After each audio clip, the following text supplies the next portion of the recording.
Welcome to our channel wizard mind. आज हम लेके आए हैं बायोस्फीयर ऑफ इंडिया।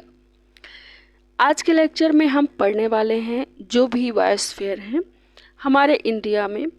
तो बायोस्फीयर सबसे पहले टर्म जो है उसके बारे में हम जानेंगे कि आखिर ये बायोस्फीयर होता क्या है।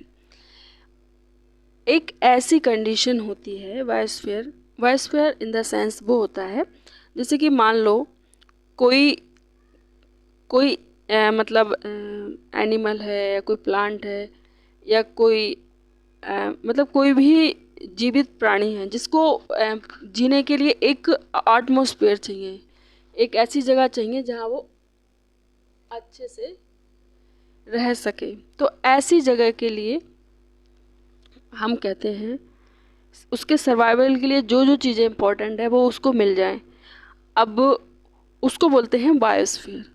अब हर किसी के लिए बायोस्फीयर डिफरेंट हो सकता है और ये भी हो सकता है कि एक ही एरिया में सभी के लिए एक कॉमन हो। तो बायोस्फीयर इन द सेंस ये होता है जैसे कि ये हमने ये ज़रूरी नहीं है कि एक सर्कल फॉर्म में हो, ये इरेगुलर शेप कुछ भी हो सकता है, मतलब लेकिन उसकी कंडीशन सब कुछ सेम ही होता है, सब कुछ ठीक है। तो हम जैसे देखते हैं ये रहा हमारा कोई भी रहा एरिया, ठीक है। तो ये वाला एरिया है जिसमें हमारे पास प्रेजेंस ऑफ ऑक्सीजन है, प्रेजेंस ऑफ वाटर, ऑक्सीजन है एंड वाटर भी अवेलेबल है, और साथ ही साथ लिथोस्फीयर यानी क्रस्ट एंड ये रहा हमारा क्रस्ट। यानी कि हमें ज़िंदगी मतलब जीने के लिए हमें सबसे ज़्यादा ज़रूरी क्या चीज़ है, हमें रहने के लिए कोई जगह चाहिए जहाँ हम रह सकते हैं। तो वो हम कहाँ पे रहेंगे, तो हम रहेंगे क्रस्ट के ऊपर ही रहते हैं। और पीने के लिए पानी बहुत, क्योंकि जल ही जीवन है, और ऑक्सीजन के बिना तो हम सांस भी नहीं ले सकते। तो ये है ह्यूमन के लिए एक कंडीशन। तो उसके साथ ही साथ जानवर होते हैं, एनिमल्स होते हैं, उनको अलग तरह का कुछ इम्पोर्टेंट ऐसा नहीं होता, लेकिन कुछ रेयर केसेस होते हैं उनके लिए। जैसे होता फिश होगी, फिश के लिए वो भी एक तरह का, फिश जहाँ रहती है सी वाला जो सरफेस होता है वो भी एक तरह का क्रस्ट ही होता है, लेकिन वो पानी के अंदर रह सकती हैं, लेकिन हम लोग पानी के अंदर नहीं रह सकते हैं। और इस तरह से क्या होता है कि बायोस्फीयर एक तरह का पूरा मतलब एरिया होता है जिसमें ये सब कुछ इन्वॉल्व होता है, जहाँ जीने के लिए सारी कंडीशन मौजूद हो। एक ऐसा एरिया जहाँ पे बहुत सारी स्पीसीज साथ में रहती हैं, ऐसा नहीं कि एक पर्टिकुलर एक स्पीसीज की बात कर रहा है, इसमें अलग अलग तरह की स्पीसीज रह सकती हैं। तो ये तो हुआ हमारा बायोस्फीयर, ठीक है।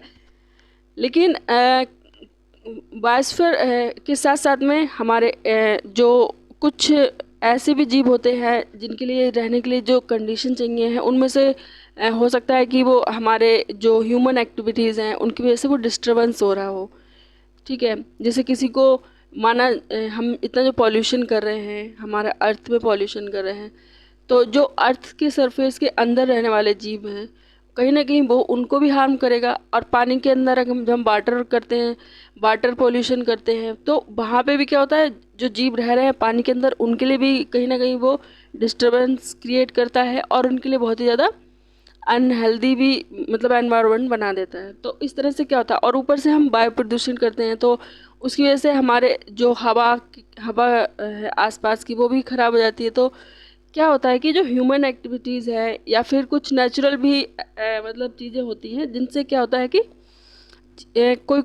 किसी का सराउंडिंग है, आसपास का जो एरिया है वो उनके हैबिटेट के लिए रह नहीं जाता है। तो ऐसे कंडीशन में क्या होता है, वो चीज़ें धीरे धीरे कम होने लगती हैं। पहले तो वो कम होती हैं, उसके साथ ही साथ धीरे धीरे क्या होता है वो गायब भी हो जाती हैं, एक्सटिंक्शन हो जाती है।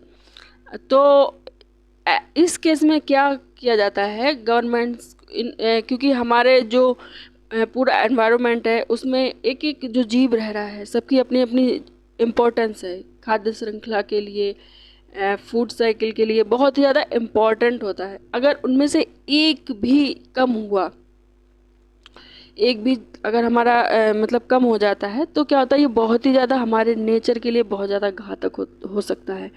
तो इस कंडीशन से निकलने के लिए क्या होता है, कि जो गवर्नमेंट होती है वो बायोस्फीयर रिजर्व बना देती है, एक ऐसी जगह बना देती है। रिजर्व मतलब तो आप समझते ही हैं, रिजर्वेशन कराया होगा ट्रेन में, आप कहीं गए होंगे तो रिजर्वेशन जब आप कराते हैं तो क्या होता है कि एक एरिया जो रहता है वो सीट आप ही की हो जाती है, ठीक है। अब उस पर आप ही का अधिकार है, आप रह सकते हैं। तो इसी तरह से बायोस्फीयर रिजर्व बनाए जाते हैं, जो मतलब इस तरह के जो जीव जंतु होते हैं जिनको दिक्कत हो रही है रहने के लिए, और तो उनके लिए एक माहौल बनाया जाता है, एक पर्यावरण बनाया जाता है, एक एनवायरनमेंट दिया जाता है उनको, जहाँ वो अच्छे से रह सके और ब्रीडिंग करके अपनी जो पॉपुलेशन है उसको बढ़ा सकें। और ये ऐसा ना हो कि ये मतलब इनके लिए खतरा, किसी भी तरह का खतरा हो। तो इसके लिए क्या करती है सरकार, बायोस्फीयर रिजर्व बनाती है। इसके लिए इंटरनेशनल ऑर्गेनाइजेशन भी बहुत सारा सपोर्ट करती हैं, और इंडिया के अंदर भी होते हैं। तो इस तरह से क्या होता है, दो तरह के बायोस्फीयर रिजर्व होते हैं। एक तो IUCN से मतलब जो मतलब उनका स्टेटस उन्हें मिला होता है, उसमें लिस्टेड होते हैं। तो उससे क्या होता है, इंटरनेशनली उन्हें फंड मिल जाता है इस चीज़ के लिए, मतलब उनको सपोर्ट करने के लिए। लेकिन कुछ ऐसे होते हैं जिन्हें सिर्फ हमारी जो सरकार है वो ही सपोर्ट करती है, ठीक है। तो वो सिंपल रिजर्व होते हैं, बायोस्फीयर रिजर्व होते हैं, ठीक है। तो चलिए हम अपना आज का लेक्चर स्टार्ट करते हैं। तो हमारे इंडिया में अगर हम बात करें तो ये टोटल हमारे कितने हैं, यहाँ पे देख लीजिए, ये हमारे टोटल 18 है, ठीक है। तो ये पूरी लिस्ट है बायोस्फीयर रिजर्व की जो इंडिया के अंदर प्रेजेंट है। ये 2014 की लिस्ट है, उसी के हिसाब से ये दिया हुआ है। तो इसमें कोई भी चेंजेस भी हो सकता है, ऐसा नहीं कि कोई रिजर्व एक बार बना दिया है तो चेंज नहीं हो सकता। उसमें ऐसा हो सकता है कि उसका स्टेटस छीना भी जा सकता है या फिर उसको ऐड भी किया जा सकता है, ठीक है। तो बायोस्फीयर रिजर्व के बारे में आज हम पढ़ने वाले हैं। तो सबसे पहले हम देखते हैं इसमें जो है बहुत ही इम्पोर्टेंट है, नीलगिरी है।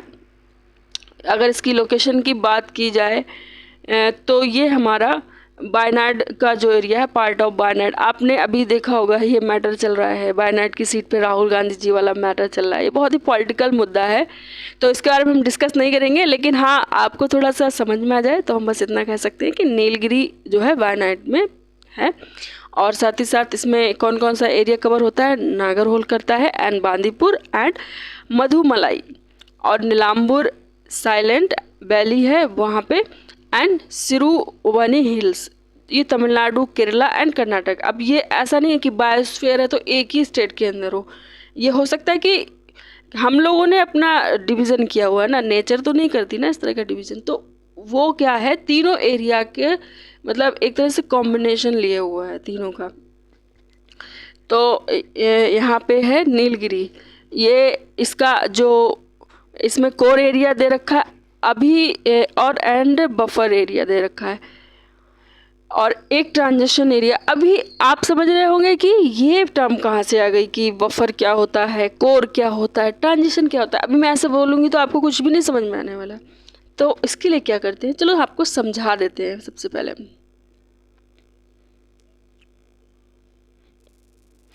अभी आप यहाँ पे देख रहे हैं बायोस्फीयर रिजर्व्स, ठीक है। तो इसमें क्या होता है, ये एक तरह से, ये देखिए, दूसरी स्लाइड देखते हैं, रुको, ये रहा।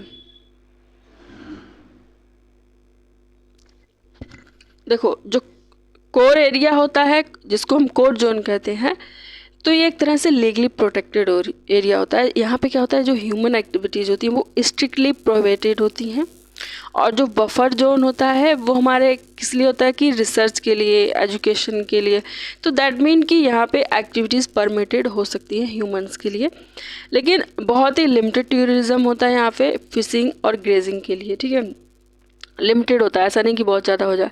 लेकिन जो ट्रांजिशन एंड मैनिपुलेशन जोन होता है, इसमें ह्यूमन की जो एक्टिविटीज़ है, लाइक क्रॉप करना है, खेती करना है, रिक्रिएशन करना है, फॉरेस्ट्री करना है, एंड सेटलमेंट्स परमिटेड है इन जोन में। और इसमें क्या होता है कि जो ह्यूमन वेंचर है एंड कंजर्वेशन डन इन, मतलब लेकिन करा जाएगा, लेकिन जो नेचर के साथ में हार्मनी के साथ। ऐसा ना हो कि तुम बहुत ज़्यादा उसमें मतलब बहुत बड़ी बिल्डिंगें खड़ी कर दी, इस तरह का नहीं। तुम मतलब जैसे नेचुरल हैबिटेट्स होते हैं, नेचुरल चीज़ों को यूज़ करके बस आप बना सकते हो, वहाँ रह सकते हो। जैसे जंगल के लोग कैसे रहते हैं, उनके लिए ऐसा तो नहीं कि बहुत बड़ी बिल्डिंग खड़ी करनी है, बहुत ज़्यादा कंस्ट्रक्शन वर्क चल रहा है, कि मतलब ऐसा तो नहीं होता है। सिंपल वो क्या करते हैं, लकड़ियाँ लेते हैं, बैम्बू लेते हैं, घास लेते हैं, अपना घर बना लेते हैं। तो इस तरह से क्या होता है, नेचर का सपोर्ट करते हुए। तो अभी ये वाला जो फिगर है, ये वाला आप देख सकते हो, इसमें आप क्या देख रहे हो, देखो ये हमारा ये एरिया है। तो इसमें आप देख सकते हो ये जो एरिया, जो पूरा डार्क ग्रीन वाला एरिया, ये जो दिख रहा है ना आपको, ये जिसमें आर लिखा हुआ है, so that is the core area, that is the core area. फिर कोर एरिया को कवर करता है ये वाला, ठीक है, ये वाला, ये बफर जोन है। देखो बफर सुनते ही ऐसा लगना चाहिए आपको कि सेंटर्ड में कोई चीज़ है, बफर, ओके।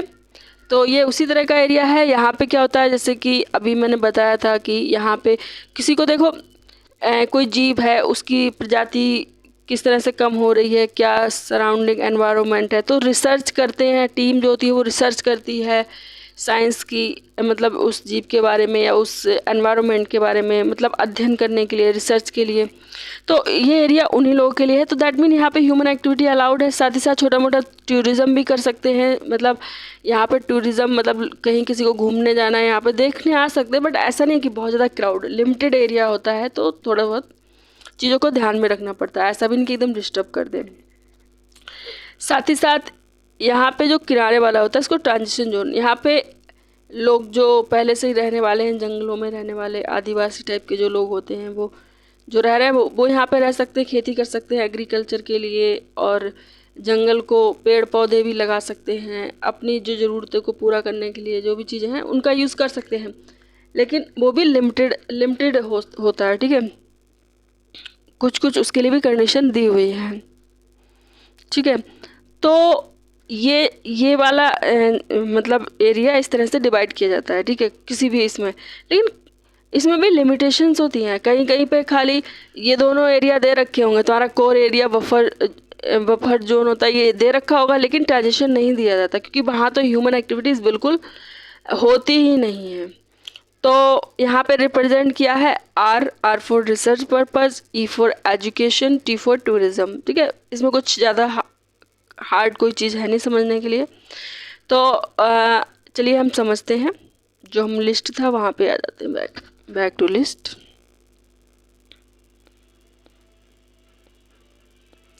ठीक है, तो सबसे पहला हमने क्या देखा था, नीलगिरी। अब नीलगिरी में क्या है, आप यहाँ पे देखिए, जो नीलगिरी है यहाँ पे आपको दिखाई दे रहा होगा, ये कोर एरिया तो दे रखा है 1240 है, लेकिन यहाँ पे आप देख रहे हैं बफर जोन ये भी दे रखा है, ये भी 4280 दे रखा है। लेकिन आप यहाँ जानकर हैरान भी हो रहे हैं कि यहाँ पे ट्रांजिशन जोन नहीं दे रखा है, नो ट्रांजिशन जोन, ठीक है। यहाँ पे ट्रांजिशन जोन नहीं दे रखा नीलगिरी में। ये याद रखने की बातें हैं, पूछ सकते हैं कि नीलगिरी में ट्रांजिशन जोन है या नहीं है, तो इसलिए थोड़ा सा ध्यान देना। इस टॉपिक को मैं इसलिए बहुत डिटेल में पढ़ा रही हूँ क्योंकि कहीं ना कहीं हमारे लिए ये रहने के लिए भी बहुत ज़्यादा ज़रूरी है, ये चीज़ों को बहुत ज़्यादा हमें समझना ज़रूरी है, क्योंकि हमें नेचर के साथ रहना है। पहले के जो लोग होते थे वो नेचर के साथ सामंजस्य बैठा के रहते थे, मतलब उनकी जो भी चीज़ें होती थी उनको समझते थे। लेकिन आजकल की जो जनरेशन है उनको पता ही नहीं होता है, वो सिर्फ मोबाइल में लगे रहते हैं, टुक टुक करते रहेंगे, लेकिन उनको पता ही नहीं कि आसपास का जो हमारा एरिया है उसमें क्या क्या चीज़ें हो रही हैं। उनको बिल्कुल कुछ नहीं करना होता, सिर्फ बैठ के कमेंट करना है, ये सब करना है, ठीक है। तो चलिए ये सब लेक्चर मैं बाद में दूंगी। चलिए नंदा देवी के बारे में देख लेते हैं। ये रहा हमारा नंदा देवी का, यहाँ पे आप देख सकते हो नंदा देवी है। तो इसमें आप देख रहे होंगे, इसमें हमारा बफर जोन है एंड ट्रांजिशन जोन है एंड कोर एरिया भी दे रखा है। तो ये कितना आएगा कितना नहीं है ये तो कोई इम्पोर्टेंट नहीं है, बस मैंने इसलिए बताया था कि आपको एक आइडिया लगना चाहिए। तो ये हमारा कहाँ पे, part of Chamoli, Pithoragarh and Bageshwar district, Uttarakhand. तो ये वाला देख के आपको पता चल गया पिथौरागढ़ उत्तराखंड में आता है, ये वाला था तमिलनाडु, केरला एंड कर्नाटक, ठीक है। और उसके बाद में नॉरकोक, तो नॉकरेक, ये नॉकरेक है, इसमें कोर एरिया है, बफर एरिया है, ट्रांजिशन जोन, ये सब देखो जिसमें पूरा आ रहा है तो उसको हम हाईलाइट कर लेंगे, ठीक है। A part of Garo hills, ठीक है, ये मेघालय के अंदर गारो हिल्स हैं। आप मैप वाली जो सीरीज है वो अभी थोड़ा सा टाइम कम मिल पा रहा है, एग्ज़ाम आ चुका है, तो इसलिए मैं थोड़ा जब भी मुझे खाली टाइम मिलता है मैं ज़रूर वीडियो बनाती हूँ। तो जब हम मैप की पूरी सीरीज़ करेंगे तो उसमें आप देखेंगे मेघालय उगालय ये सारी इंडिया का मैप की सीरीज जल्दी शुरू करने वाले हैं, तो डोंट वरी। अभी आता है ग्रेट निकोबार, निकोबार का आ गया, इसमें हमारा कोर एरिया है एंड बफर है, ट्रांजिशन जोन यहाँ पे भी नहीं है। तो आपने चीज़ नोटिस की होगी, ये वाला जो है वाइट है एंड ये वाला जो है ये भी वाइट है, जिसमें मतलब ट्रांजिशन एरिया नहीं दे रखा है, तो उनको वाइट कर दिया है। जिसमें तीनों है तो वो आपका वाइट नहीं किया है, ठीक है। नहीं, ऐसा नहीं है, इस वाले में तो है ट्रांजिशन नहीं है, लेकिन इसमें चलिए देखते हैं, अभी पहले इतना समझ लेते हैं, ठीक है। तो उसके बाद में ग्रेट निकोबार आता है जिसमें एक कोर एरिया है, तो southern most island of Andaman and Nicobar, तो अंडमान निकोबार के अंदर नाम ही से है निकोबार, ग्रेट निकोबार, तो ये तो आपको याद ही रहेगा, गल्फ ऑफ मन्नार। तो ये वाला है तो इंडियन पार्ट ऑफ जो इंडियन का पार्ट है गल्फ ऑफ मन्नार में, between the India and Sri Lanka के बीच के जो पार्ट है, तमिलनाडु के आसपास का एरिया है, ये वहाँ पे लोकेटेड है। फिर उसके बाद में आता है मानस, मानस में क्या है, part of Kokrajhar and Bongaigaon and Barpeta, Nalbari, Kamrup and Darrang district of Assam, तो ये असम में है मानस वाला। एंड सुंदरबन, ये तो आपने बहुत पढ़ा होगा सुंदरबन के बारे में, तो यहाँ पे भी कोर एरिया है, बफर जोन है, बट यहाँ पे ट्रांजिशन जोन नहीं है सुंदरबन में। Part of delta of gangs and Brahmaputra system, देखो सुंदरबन का तो आपको वैसे भी याद रहेगा कि गंगा ब्रह्मपुत्र से रिलेटेड है सुंदरबन है, लेकिन यहाँ पे सीधी बात है ट्रांजिशन जोन कैसे हो सकता है, वहाँ पे लोगों को कैसे रहने दिया जाए जहाँ पे रोज़ बाढ़ आ रही हो, मतलब ह्यूमन लाइफ के लिए, तो ऐसे एरिया में क्यों होगा। अभी नीलगिरी में भी एक पहाड़ी एरिया है, वहाँ पे एक सर्वाइवल कैसे हो सकता है, तो कॉमन सेंस की बात है। और ये निकोबार है, वहाँ पे भी समुद्र के किनारे का एरिया, तो वहाँ पे भी लोग नहीं रह सकते, तो सिंपल सी बात है। लेकिन ये जो है ये छोटी छोटी जो हिल्स होती हैं, तो वहाँ पे तो ये हो सकता है, वहाँ पे लोग रह सकते हैं, ठीक है। और अब हम आते हैं उसके बाद में अब आते हैं सिमलीपाल, तो सिमलीपाल में आप देख सकते हो यहाँ का जो ये दिख रहा है ना सिमलीपाल का, इसमें हमारा कोर एरिया है, बफर जोन है, ट्रांजिशन जोन है। ये पार्ट हमारा कहाँ का है, मयूरभंज डिस्ट्रिक्ट, उड़ीसा, उड़ीसा के अंदर मयूरभंज डिस्ट्रिक्ट है। इसकी लोकेशन भी हम देखेंगे एक बार, हम जैसे बार बार नाम लेंगे ना तो आपके दिमाग में थोड़ा छप जाएगा, उसके बाद आपको ज़रूरत नहीं पड़ेगी ज़्यादा, ठीक है। तो अभी आप देख सकते हैं यहाँ पे डिब्रू साइकोवा है, यहाँ पे कोर एरिया है एंड बफर जोन है, part of Dibrugarh and Tinsukia district, तो डिब्रूगढ़ है एंड तिनसुकिया डिस्ट्रिक्ट, ये कहाँ पे, ये भी असम का है, तो यानी कि डिब्रू साइकोवा एंड, और उसके बाद में असम में, और एक मेघालय में था नोरकेक, ठीक है, और एक ये है मानस, ये असम का, ये तो साउथ ईस्ट में कितने हो गए, 3 हो चुके हमारे। एंड दिहांग दिवांग, ये कोर बफर ट्रांजिशन इसमें नहीं है। ये हमारा किसका पार्ट है, part of Siang and Dibang valley in Arunachal Pradesh, तो ये भी नॉर्थ ईस्ट का हो गया, ठीक है। चलिए ये हमने नाम इनके देख लिए हैं। उसके बाद में आते हैं यार हमारा पचमारे, यहाँ पे आप देख सकते हैं पचमारे, तो ये part of Betul, Hoshangabad and Chhindwara district of Madhya Pradesh, तो ये ज़्यादा चर्चा में नहीं रहता, तो इस तरह का ही यूपीएससी ढूंढता है जिसको आपने देखा ही नहीं है, तो इसको आप देख लीजिए, पचमारही। तो मध्य प्रदेश का है, ठीक है।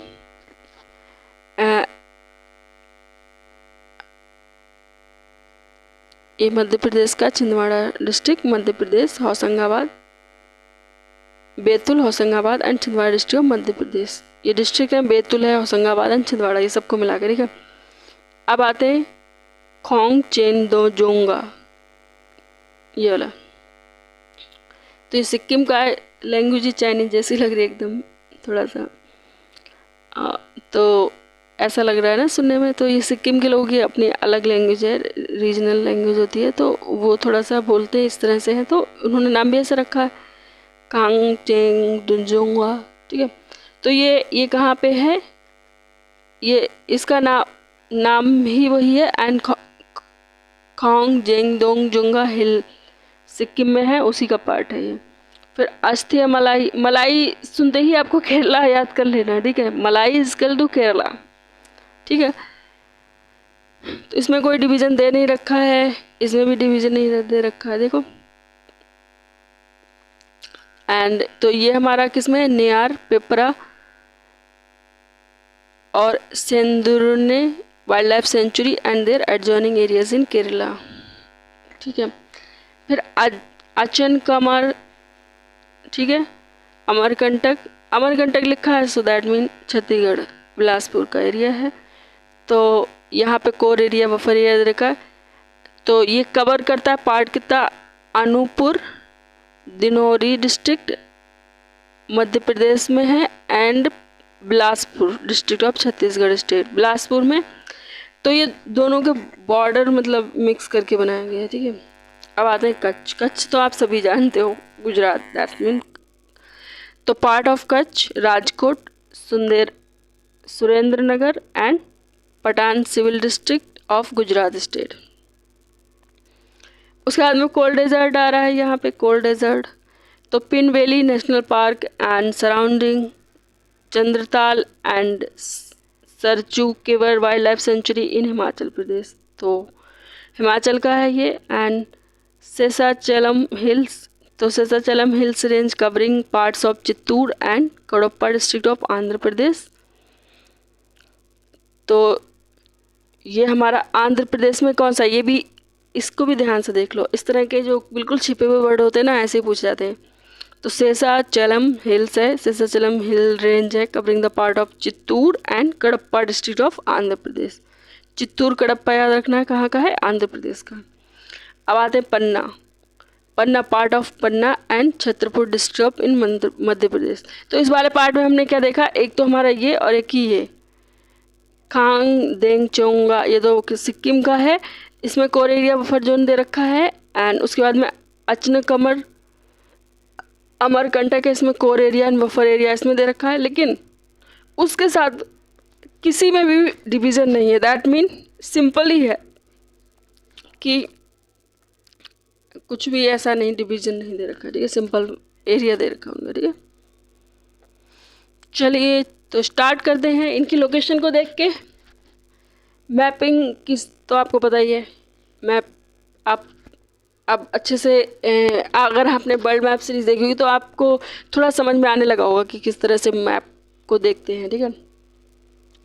तो देखते हैं सबसे पहले ऊपर वाले एरिया से जो हमने देखा था ना, ये हिमाचल वाला एरिया जो था, हिमाचल प्रदेश का। एक मिनट, सबसे ऊपर से स्टार्ट करते हैं। कोल्ड डेजर्ट यहाँ पे लोकेटेड है, ये वाला एरिया, तो ये हिमाचल प्रदेश का एरिया हो गया। देन सेकेंड नंबर पे नंदा देवी बायोस्फीयर रिजर्व, उत्तराखंड का है नंदा देवी, तो ये हो गया नंदा देवी। इसमें टोटल बायोस्फीयर 18 हैं हमारे, इसमें से 12 हैं जो यूनेस्को के MAB प्रोग्राम में इंक्लूडेड हैं। तो जो इंक्लूडेड है उनके ऊपर इन्होंने स्टार लगा रखा है, ठीक है, तो समझ जाएंगे। तो कोल्ड डेजर्ट इंक्लूडेड है, नहीं है, लेकिन हमारा ये जो नंदा देवी इसके ऊपर स्टार लगा हुआ है, सो नंदा देवी बायोस्फीयर रिजर्व है, ठीक है, यूनेस्को MAB प्रोग्राम में इंक्लूडेड है। फिर अचनकमार अमरकंटक बायोस्फीयर रिजर्व मध्य प्रदेश का, तो ये छत्तीसगढ़ और मध्य प्रदेश का जो ये लोकेशन है, देखो मध्य प्रदेश है छत्तीसगढ़ दोनों के बीच का एरिया है। तो ये हमारा है, इसमें भी स्टार लगा हुआ है, सो ये भी हमारे यूनेस्को एमबी का पार्ट है अशनगमा। देन उसके बाद में खांगचेन ये नेशनल पार्क है सिक्किम वाला, ये देखो सिक्किम ऊपर हमारा उठा हुआ एक एरिया वहाँ पे है। उसके बाद में दिहांग देवांग अरुणाचल प्रदेश है, ये हमारा अरुणाचल प्रदेश का एरिया है, यहाँ पे है। फिर है Manas and Dibru Saikhowa national park Assam, Assam तो सेंटर्ड है थोड़ा सा एरिया, तो इसमें हो गया। और नॉर्केक नेशनल पार्क मेघालय का है, स्पेलिंग इन्होंने यहाँ पे गलत लिखी है, एम ई होता, ठीक है। तो ये मेघालय का है, यहाँ पे ये लोकेशन दे रखी है नॉर्केक नेशनल पार्क मेघालय। एंड साथ ही साथ अब हम आ जाते हैं यहाँ पे सुंदरबन है वेस्ट बंगाल का, ये नीचे से एरिया दे रखा था। यहाँ पे 2 ही जोन डिवाइड थे, आपको पढ़ाया था अभी थोड़ी देर पहले। एंड सिमलीपाल नेशनल पार्क है उड़ीसा का, ये उड़ीसा हो गया। देन उसके बाद में ये वाला हमारा हो गया Panna national park and Pachmarhi biosphere reserve Madhya Pradesh, ये तो दोनों के दोनों मध्य प्रदेश के अंदर ही हैं, लोकेशन भी नियर है दोनों की। और ग्रेट रन ऑफ कच्छ, ये गुजरात के अंदर का एरिया है। तो ये हो गया हमारा। अब बस नीचे के देख लेते हैं। नीचे का हमारा है सेसचलम हिल्स आंध्र प्रदेश, ये आंध्र प्रदेश का लोकेशन है सेसचलम। इनको बिल्कुल दिमाग में छाप लो अपने, नीलगिरी बायोस्फीयर, तो नीलगिरी यहाँ पे हो गया। केरल कर्नाटक तमिलनाडु के, ये देखो तीनों का बॉर्डर बनाता हुआ, तीनों के बीच में है ना। फिर उसके बाद में अगस्थ्यमलाई बायोस्फीयर, ये तो सीधे बात है केरला का है तो केरला में ही होगा, तमिलनाडु।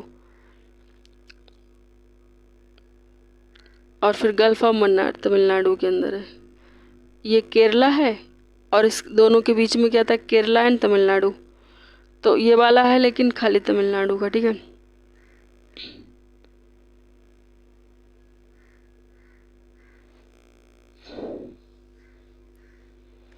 उसके बाद में ये अंडमान निकोबार वाला एरिया है यहाँ पे,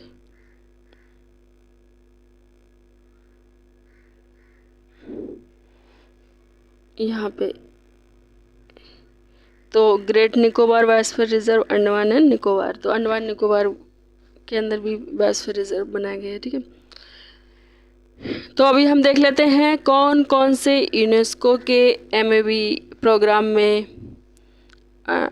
ये मतलब रहते हैं, इंक्लूडेड हैं स्टार वाले। तो ये हमारा अचनकमाकर अमरकंटक वाला है, नंदा देवी है, और खांगचेनगा सिक्किम वाला है। देन नोरकाक नेशनल पार्क है, Sundarban West Bengal, Similipal national park, great Nicobar, ये इधर के तो सारे हो रहे हैं। फिर यहाँ पे गल्फ ऑफ मन्नार है जो कि तमिलनाडु का है। एंड ये देखो ये नीचे के तो सारे ज़्यादातर हैं, कुछ ही छोड़ के ये अगस्थ्यमलाई बायोस्फीयर रिजर्व है, नीलगिरी, पन्ना, ये सब तो इम्पोर्टेंट है, ठीक है। चलो इतना तुमने समझ लिया। अब बहुत इंटरेस्टिंग चीज़ें हम स्टार्ट करने वाले हैं, तो समझेंगे हम इसके लिए कि मैन एंड बायोस्फीयर प्रोग्राम ये क्या होता है, MAV। तो ये एक तरह का ये इंटर गवर्नमेंटल प्रोग्राम है, दैट मीन जो अदर कंट्री हैं उनकी सारी गवर्नमेंट मिलके एक उनके बीच का एक प्रोग्राम है, ठीक है। तो एक साइंटिफिक प्रोग्राम है, इसको लॉन्च किया गया था 1971 में यूनेस्को ने, 1971 यूनेस्को। दैट इसका जो एम था, इसका एम था कि एक ऐसा साइंटिफिक बेसिस एंड इम्प्रूवमेंट करके बनाया जाए जिससे जो एनवायरनमेंट है और जो लोग हैं उनके बीच का जो रिलेशनशिप हो वो बहुत ज़्यादा इम्प्रूवमेंट हो। मतलब जैसे कि हमें तो पता ही चल जाता है साइंस इतना तरक्की कर चुका है कि एयर क्वालिटी कितनी ख़राब हो रही है, ये सब तो हमें पता रहता है, वाटर का लेवल क्या हो रहा है, ये सब हम जानते हैं, लेकिन हम फिर भी गलत करते जा रहे हैं। तो इसका एम यही है कि उनका जो रिलेशनशिप है लोगों का और एनवायरनमेंट का, उसको साइंटिफिक तरीके से उनको समझे और उनको इम्प्रूव किया जाए, उनको और अच्छे से बनाया जाए। तो जो MAV प्रोग्राम है क्या करता है, एक यूनिक प्लेटफॉर्म है जिसमें क्या होता है, सभी लोग कोऑपरेशन करते हैं, किसी को रिसर्च करनी है, डेवलपमेंट करना है, एक तरह से नेटवर्किंग है जो कि शेयर करता है। किसी के पास कोई इन्फॉर्मेशन है तो वो यहाँ पे शेयर करते हैं आपस में, उनकी नॉलेज, एक्सपीरियंस एंड इंटरलिंक्ड जो इशू है, इनमें 3 इंटरलिंक्ड इशू कौन कौन से, एक बायोडाइवर्सिटी लॉस कंजर्वेशन कौन सा है, क्लाइमेट चेंज कैसा है, sustainable development, education and research. तो these are very important things. Okay, तो ये आप समझ गए होंगे। अभी आप सोच रहे होंगे कि मैडम ने आधा आधा पढ़ा दिया, लेकिन मैडम पूरा अच्छा समझाएंगी। चाहे टाइम कम मतलब ज़्यादा ले लूँ, मैं थोड़ा लेट वीडियो बनाती हूँ, लेकिन जब मैं वीडियो बनाती हूँ तो मैं सोचती हूँ लोग कंफ्यूज बिल्कुल भी ना हो। तो ये हमने देख ही लिया था वाइस, फिर ये सब देख ही लिया था। चलिए एक बार हम फिर से देख लेते हैं, रिवीजन कर लेते हैं। वो मैंने इसलिए किया था क्योंकि मुझे MAV वाला जो बताना था, इसलिए मैंने वो वाला दिखाया था। बट अभी हम एग्जैक्टली इसको, इस वाले मैप की भी बहुत ज़रूरत है, तो इससे भी हम समझ लेते हैं। देखो नंदा देवी हो गया, और ये अचनकम अमरकंटक है, कांग जेदोंग है, मानस वाइल्ड लाइफ सेंचुरी हो गया। एक मिनट, ये नंदा देवी, पन्ना, पामचारी, अचनकम अमरकंटक, नंदा देवी, और ये Khangchendzonga, Manas wild life sanctuary, Dihang Dibang and Dibru Saikhowa, Sundarban, Similipal, great Nicobar and Seshachalam hills, gulf of Mannar, Nilgiri, और ये ग्रेट रन ऑफ कच्छ। इसमें कुछ कम भी हैं जो हमने अभी 18 पढ़े, पूरे कम्प्लीटली यहाँ पे नहीं है। ठीक है, देखिए एक बार फिर से देखिए इस वाले मैप को वापस। ये कोल्ड डेजर्ट नहीं था इसमें, ठीक है, एक मिनट, उस वाले में कोल्ड डेजर्ट नहीं था, यहाँ वाला, एंड साथ ही साथ ये नीलगिरी वाला,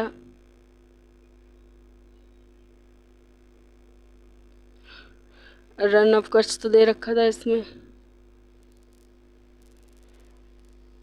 और नॉर्केक शायद नहीं था, नोकरेक, मानस नहीं था शायद। देखते हैं एक बार फिर से,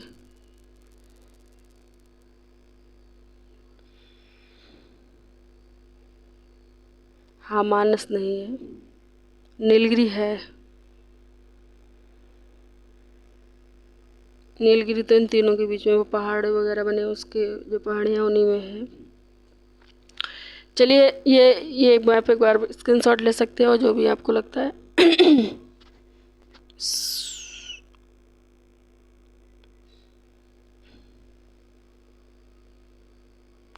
यहाँ पे स्पेलिंग मिस्टेक हुई है, सॉरी फॉर दिस।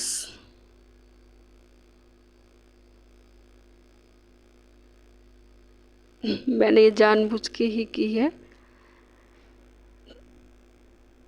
ताकि आप लोग का ध्यान जाए, ठीक है। तो ये नीलगिरी बायोस्फीयर रिजर्व है। तो नीलगिरी बायोस्फीयर रिजर्व में क्या है, ये फर्स्ट बायोस्फीयर रिजर्व है हमारे इंडिया का। बात करें इसकी तो बहुत ही इम्पोर्टेंट है। जब कोई चीज़ पहली प्यार पहला ये सब कुछ होता है तो बहुत ही इंपॉर्टेंट हो जाता है। तो वैसे ही हमारा नीलगिरी बायोस्फीयर रिजर्व है, तो फर्स्ट बायोस्फीयर है हमारे इंडिया का।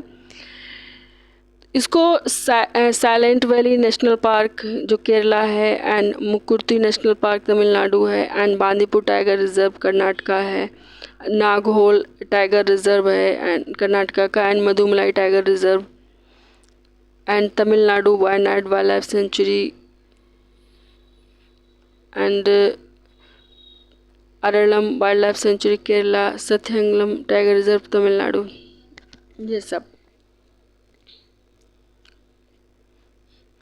तो अभी हम पढ़ने वाले हैं हमारा ये जो बायोस्फीयर है इसके बारे में। तो अभी हम देख लेते हैं। तो जो नीलगिरी एक तरह से हमारा जो पार्ट है वेस्टर्न घाट का, इसको डिक्लेयर किया गया यूनेस्को का वर्ल्ड हेरिटेज साइट 2012 में। नीलगिरी माउंटेन्स हैं, तो ये वेस्टर्न घाट का पार्ट है। तो नीलगिरी एक ब्लू माउंटेन्स है, तो ये UNESCO world network of biosphere reserve का पार्ट है। तो इसमें क्या क्या पाया जाता है? नीलगिरी ताहर, इसमें state animal of Tamil Nadu and lion tailed macaque. तो ये एनिमल आप देख लीजिए। तो द नीलगिरी ताहर एक तरह का क्या, इसको हम नीलगिरिट्रिग हाइलोक्रियस इसको बोल सकते हैं।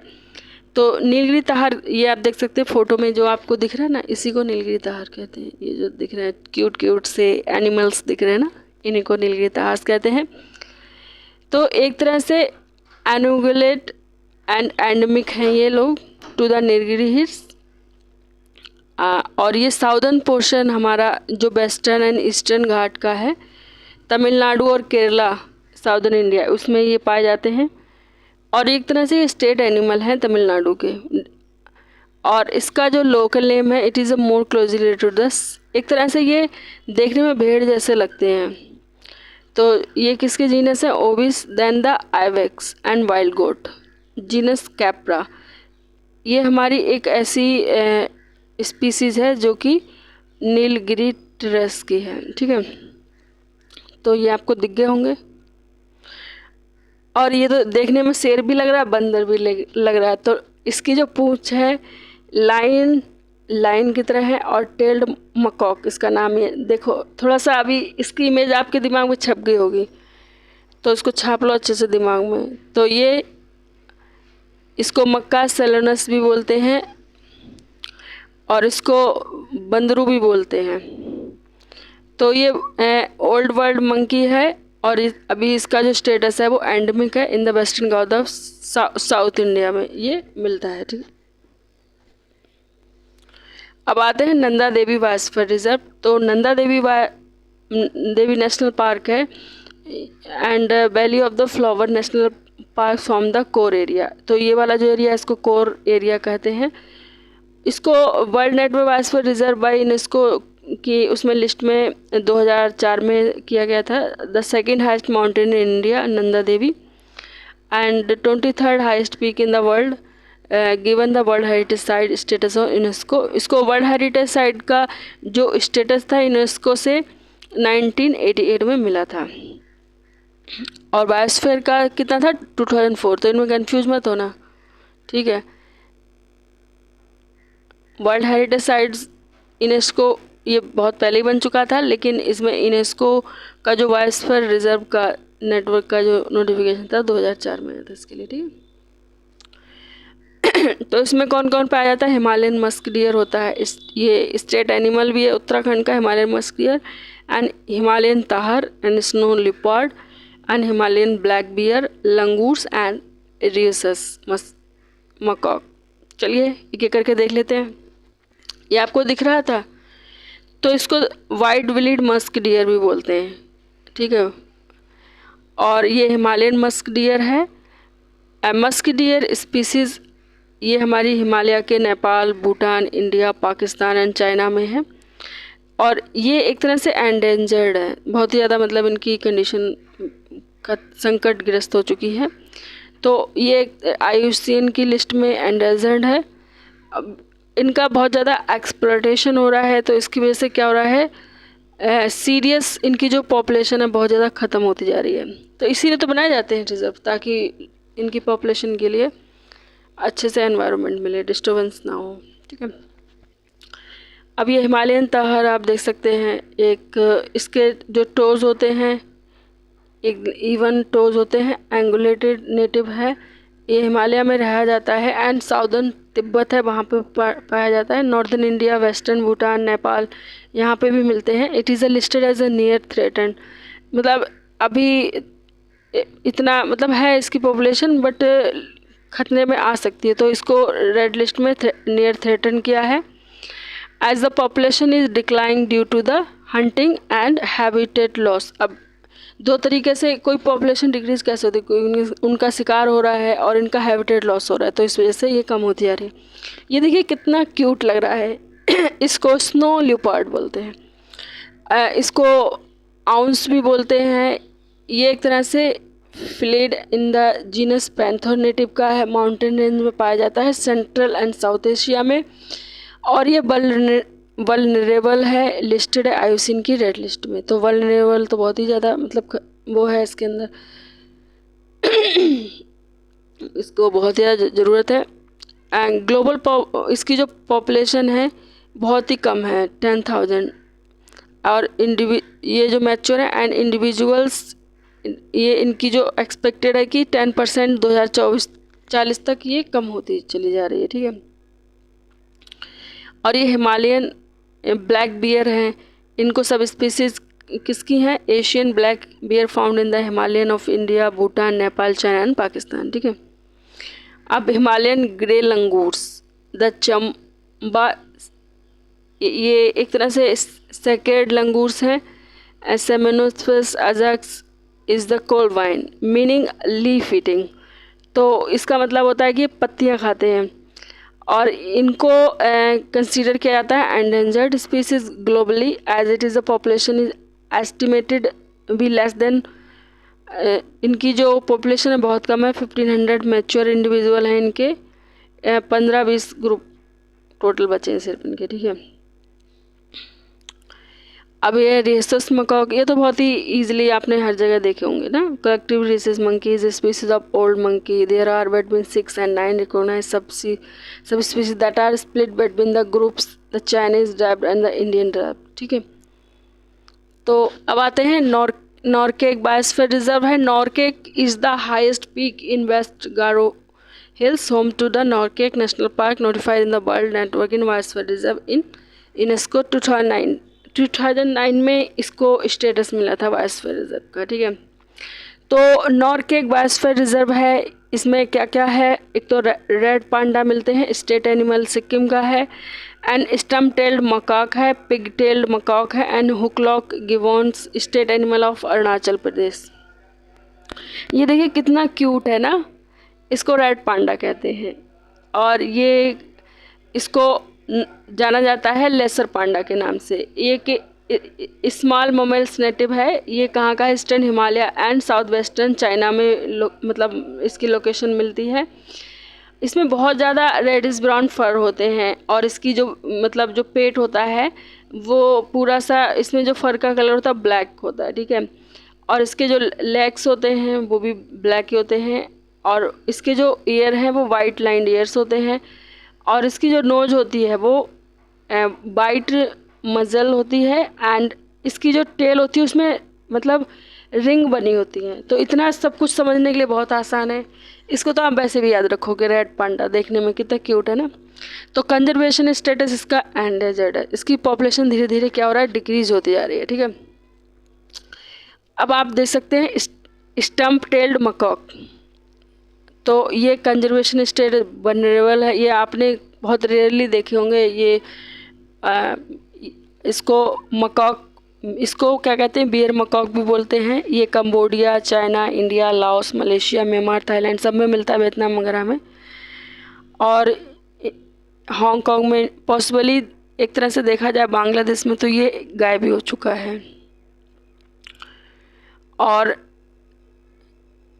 इसकी अगर बात करें तो इसकी पूंछ बहुत छोटी होती है और जो इसका जो फेस होता है बहुत ज़्यादा रेड होता है, जैसे जैसे इसकी एज बढ़ती है वैसे ही। एंड इसमें मेल्स एंड फीमेल, इसमें हेयर लॉस होता है, like male pattern baldness in human, जैसे कि आदमियों में, हमारे ह्यूमन बींग्स में भी बाल गिर जाते हैं ना आदमियों के, तो इस तरह से इनके जो मेल होते हैं उनके भी बाल गिर जाते हैं जैसे जैसे उनकी एज बढ़ती है। और इनका जो स्टेटस है थ्रेटन्ड बाय द हैबिटेट, इनका जैसे जहाँ रह रहे हैं वो कम हो जाता है। इनकी शिकार भी होती है मीट पर्पस के लिए, इनके बॉडी पार्ट्स का भी यूज़ करते हैं लोग, तो इसलिए इनकी पॉपुलेशन डिक्रीज हो रही है। तो इनका जो कंजर्वेशन स्टेटस है वल्नरेबल है, ठीक है। अब ये देखिए कितने क्यूट हैं, दो देखने में काफ़ी अच्छे लग रहे हैं ना। इनको बोलते हैं हुकलॉक गिबॉन्स। तो ये प्राइमेट स्पीस सब जीनस हुकलॉक के हैं एंड गिवन फैमिली में है। Hylobatidae, native of eastern Bangladesh, north east India, Myanmar and south west China, यहाँ पे लोकेटेड है। तो वेस्टर्न हुकलॉक गिवन इज लिस्टेड एंडेंजर्ड, इनका स्टेटस है endangered and under the international union of conservation of nature, IUCN की जो रेड लिस्ट है उसमें। वाइल द ईस्टर्न हुकलॉक गिवन इज लिस्टेड एज वनरेबल। तो दोनों का थोड़ा सा डिफरेंस है, ये आपको देखना पड़ेगा। देखो वेस्टर्न वाले यानी कि वेस्टर्न के समझ लो तो वो तो एंडेंजर्ड है, ठीक है। और वनरेबल कौन से हैं? ईस्टर्न वाले वनरेबल, ठीक है। अब आते हैं ग्रेट निकोबार बायोस्फीयर रिजर्व। ये इसमें क्या होता है, लगभग 85% आइलैंड है जो ग्रेट निकोबार का लार्जेस्ट निकोबार आइलैंड है।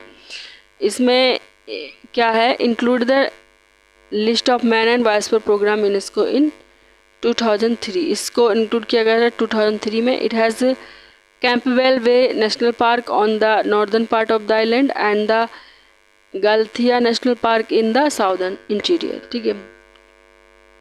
ग्रेट निकोबार बायोस्फीयर रिजर्व ये हमारा प्रोटेक्टेड एरिया है। साल्ट वाटर जो क्रोकोडाइल होते हैं, giant leatherbacks, sea turtle and Malayan box turtle, Nicobar ट्रिसियो, ठीक है। तो आप यहाँ पे देख सकते हैं द साल्ट वाटर क्रोकोडाइल है, एक तरह से crocodile native to salt water habitat है इनके लिए। ये मतलब खारा पानी होता है वहाँ पे ज़्यादा रहते हैं, ठीक है। और इनको ब्रेकिस वेटलैंड बहुत पसंद होता है एंड और फ्रेश वाटर में भी मिलते हैं, जैसे India east coast across the south east Asia and सुंदर एक region of northern Australia and Micronesia. और ये हमारे लिस्ट कंसर्न है, ये काफ़ी मतलब अभी मिल रहे हैं, ऐसा थोड़ा बहुत है, लिस्ट कंसर्न में आते हैं। और इनका जो स्टेटस है IUCN रेड लिस्ट में ये 1996 था। तो और कंजर्वेशन स्टेटस इनका लिस्ट कंसर्न, ठीक है। तो ये आपको देख लो, इनकी शक्ल देख लो, साल्ट वाटर क्रोकोडाइल। अब ये आपको देख के लग रहा होगा ये कितना बड़ा एनिमल, ये क्या है। तो इसको लीदरबैक सी टर्टल कहते हैं। समुद्र में तो हर जीव बहुत बड़ा होता है, तो ये भी काफ़ी बड़ा है, सी टर्टल है, इसको लीदरबैक कहते हैं। इसको समटाइम अगर कहें तो ल्यूट टर्टल भी बोला जाता है, इसको लीदरी टर्टल भी बोला जाता है, सिंपली लूथ। और ये हमारा largest of all living turtle, जितने भी टर्टल हैं उनमें से लार्जेस्ट टर्टल है और बहुत भारी भी होता है। और non crocodilian reptile reaching the length, इसका जो लेंथ है लगभग 1.8 मीटर एंड वेट कम से कम 500 किलोग्राम तक का वेट हो सकता है, समझ रहे हो। और इसका कंजर्वेशन स्टेटस कैसा है, वनरेबल। पॉपुलेशन इसकी क्योंकि धीरे धीरे डिक्रीज हो रही है। अब आते हैं मानस बायोस्फीयर रिजर्व के बारे में। ये home to Manas national park, UNESCO world heritage site है। ये टाइगर प्रोजेक्ट और एलिफेंट रिजर्व है। The name of park is, ये हमारा जो पार्क का नेम है कहाँ से, मानस रिवर है जो ट्रिब्यूटरी ऑफ ब्रह्मपुत्र रिवर की है, तो उसी से निकाला गया है। प्रोटेक्टेड एरिया है। इसमें rare endangered Assam roofed turtle, hispid hare, golden langur, pygmy hog and wild water buffalo ये सब आते हैं, ठीक है। तो आज के लिए बस इतना ही रखते हैं। बाकी क्योंकि हम चाहते हैं कि जो सेकंड पार्ट है वो भी हम अच्छे से डिटेल में समझाएंगे। तो ये मानस बायोस्फीयर रिजर्व के जो एनिमल है, इसके लिए आप अभी पहले खुद ही गूगल पर सर्च कर लीजिए कौन कौन से हैं, कहाँ पे हैं और कैसे लगते हैं। उसके बाद में हम आएंगे, फिर मैं नेक्स्ट लेक्चर में जो सेकंड पार्ट आएगा उसमें मैं इसके बारे में डिस्कस करूँगी। तो थैंक यू सो मच, हमारे चैनल को देखते रहिए और हमारे चैनल से जुड़े रहने के लिए आपका बहुत बहुत धन्यवाद। Thank you so much.